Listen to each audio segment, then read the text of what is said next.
wabarakatuh. Perkenalkan, nama saya Intan Purnamawati. Saya saat ini sedang mengikuti PPG dalam jabatan kategori 1 gelombang 2 di LPTK Universitas Manado. Saat ini saya bertugas di SMK Yadika Tanjung Sari, Sumedang, Jawa Barat. Sekarang saya akan menampilkan cerita baik atau best practice dengan metode START. Situasi, tantangan, aksi, refleksi, dan dampak. Adapun tujuan yang ingin dicapai dari kegiatan ini adalah menerapkan pembelajaran berbasis masalah atau problem based learning menggunakan media YouTube untuk meningkatkan motivasi dan keaktifan belajar siswa pada materi pelayanan prima. Adapun situasi yang membuat motivasi peserta didik dan keaktifan peserta didik dalam pembelajaran masih rendah karena kegiatan pembelajaran belum memberikan stimulasi yang sesuai untuk meningkatkan motivasi dan keaktifan peserta didik pada mata pelajaran pelayanan prima. Hal ini pun dilatar belakangi oleh masalah. Yang pertama adalah peserta didik dari sekolah menengah kejuruan cenderung lebih menyukai pembelajaran praktik. Yang kedua, pembelajaran dilaksanakan di siang hari sehingga semangat dan motivasi peserta didik sudah berkurang.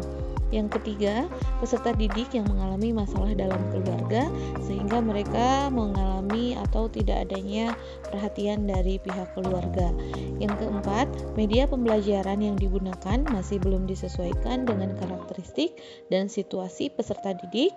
Yang kelima, guru belum maksimal menggunakan strategi metode pembelajaran dalam mendorong kemampuan komunikasi lisan peserta didik agar meningkat.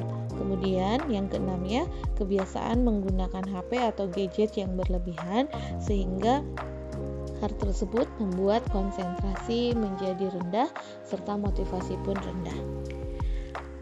Tantangan yang saya hadapi di dalam melaksanakan kegiatan ini dari segi peserta didik adalah beberapa peserta didik masih memiliki kesulitan di dalam melakukan analisis terhadap pelayanan prima di perusahaan lingkungan sekitar peserta didik.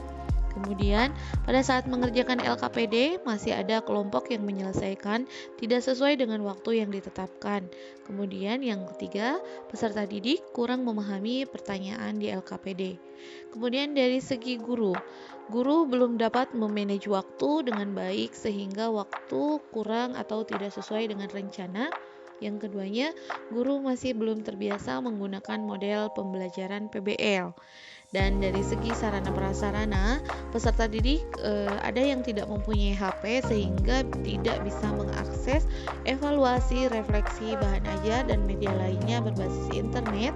Kemudian peserta didik tidak memiliki kuota atau terbatas sehingga tidak bisa mengakses bahan pembelajaran dengan baik.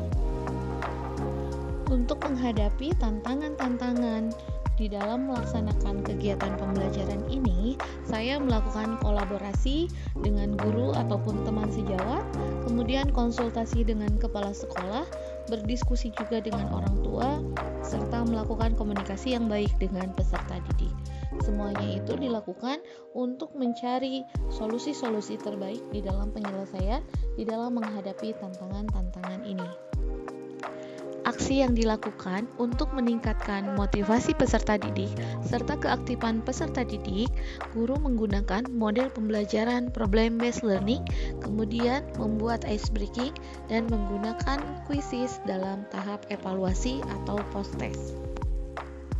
Dampak dari aksi dan langkah-langkah yang dilakukan dirasa hasilnya sangat efektif dan hal ini dapat dilihat dari penggunaan YouTube dapat meningkatkan motivasi dan keaktifan peserta didik dalam pembelajaran.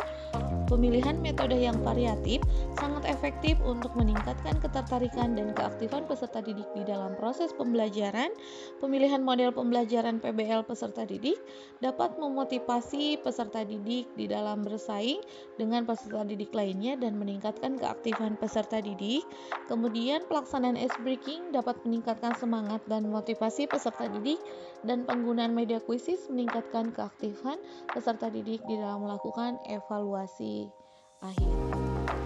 Dampak yang terlihat dari kegiatan dengan model pembelajaran problem based learning ini adalah pada kegiatan refleksi yang dilakukan dengan menggunakan media kuisis, 100% anak-anak mendapatkan nilai di atas KKM. Kemudian dari 100% itu ada yang mendapatkan nilai sempurna lebih dari 85%. Hal ini terlihat dari hasil yang didapatkan di dashboard kuisis. Faktor keberhasilan yang didapat dari proses pembelajaran ini terlihat dari peserta didik yang mempunyai semangat dalam belajar meningkat, kemudian peserta didik juga lebih aktif di dalam berdiskusi, peserta didik juga lebih antusias untuk bertanya saat sesi tanya jawab, pemahaman peserta didik terhadap materi mengalami peningkatan yang sangat pesat, kemudian penggunaan model pembelajaran problem based learning membuat peserta didik lebih termotivasi dan lebih aktif lagi di dalam mengikuti kegiatan diskusi. Hal ini terlihat dari kegiatan diskusi, tanya jawab, serta kegiatan presentasi yang dilakukan di dalam kegiatan pembelajaran ini. Selama 3 bulan ini saya menjadi mahasiswa PPG dalam jabatan kategori 1 gelombang 2 di LPTK Universitas Negeri Manado untuk bidang studi ekonomi. Dan selama itu tentu banyak sekali hal-hal yang baru yang saya dapatkan, ilmu baru, pengalaman baru, serta wawasan baru yang sangat berharga untuk saya dalam dunia pendidikan. Selain daripada itu, saya mendapatkan keluarga baru dari Sabang sampai Merauke, khususnya untuk kelompok C yang sangat luar biasa. Walaupun kita tidak bersua, tetapi kita selalu saling menguatkan. Terima kasih.